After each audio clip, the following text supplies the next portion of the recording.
Resident Evil 4 needs no introduction, but my first introduction with it was unforgettable, and not in a good way.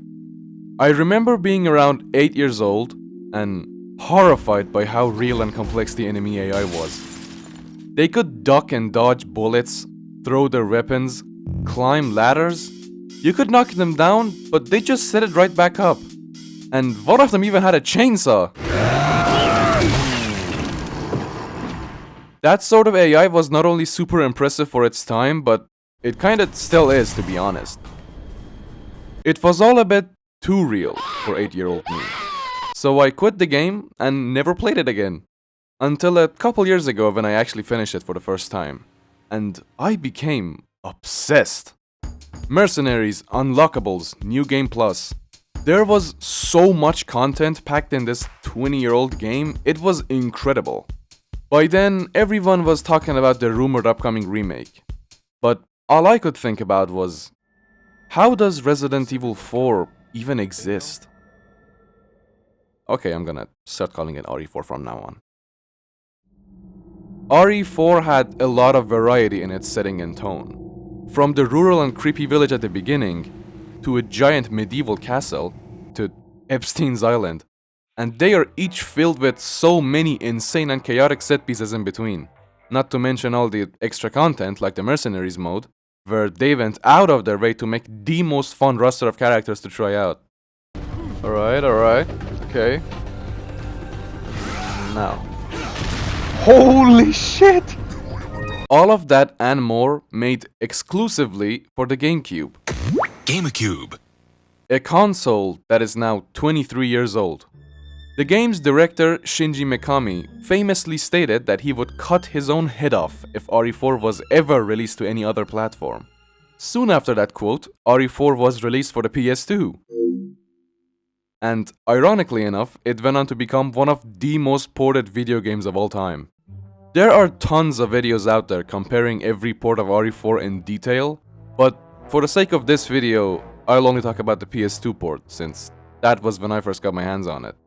You see, back then, the game looked more like this.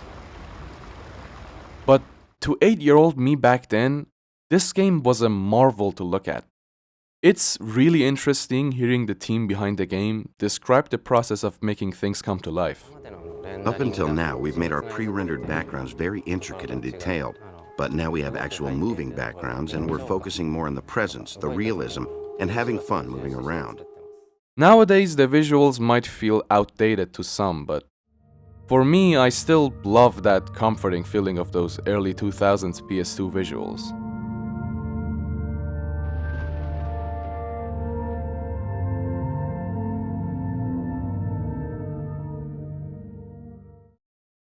When I was researching for this video, I went through a rabbit hole of old interviews and behind-the-scenes videos. My favorite one is this video of Shinji Mikami, assuring the fans that everything is going smoothly and according to plan. Development of Resident Evil 4 exclusively for GameCube is proceeding very smoothly. Which was just not true at all. RE4 had an infamously confusing and complicated development. It went through multiple different versions and variations that got scrapped and changed. Some of those versions became their own separate games and even franchises. It's funny now watching Mikami talk about how scary RE4 is gonna be, knowing that none of those scenes made it into the final game.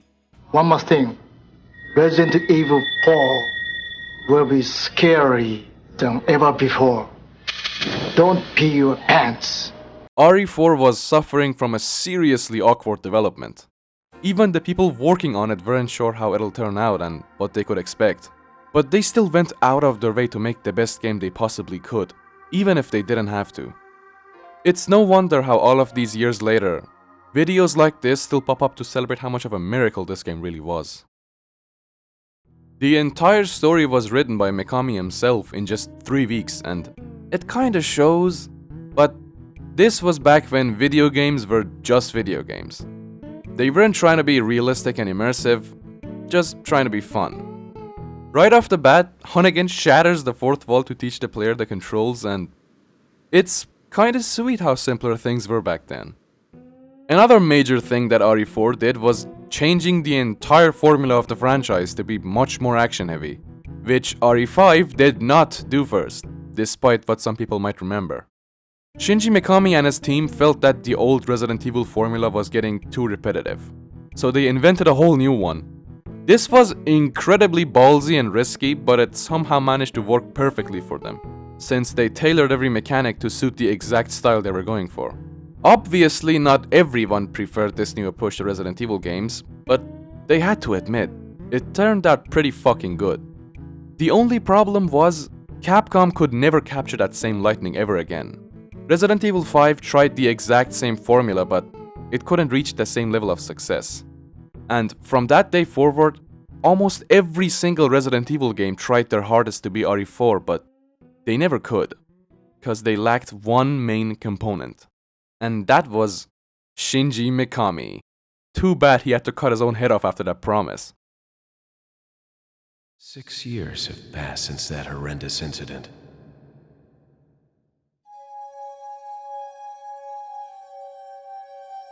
Today, RE4 is considered one of the best and most influential video games of all time. Not only did it forever change the franchise, but it also had a massive effect on the industry as a whole. To me, that is very inspirational. Nowadays, we hear stories like RE4's development almost every single day, but nothing ever comes out of it. While everyone is too busy arguing about the reason behind it, I'm left thinking, if they could make it despite all the hardships, then maybe I can too.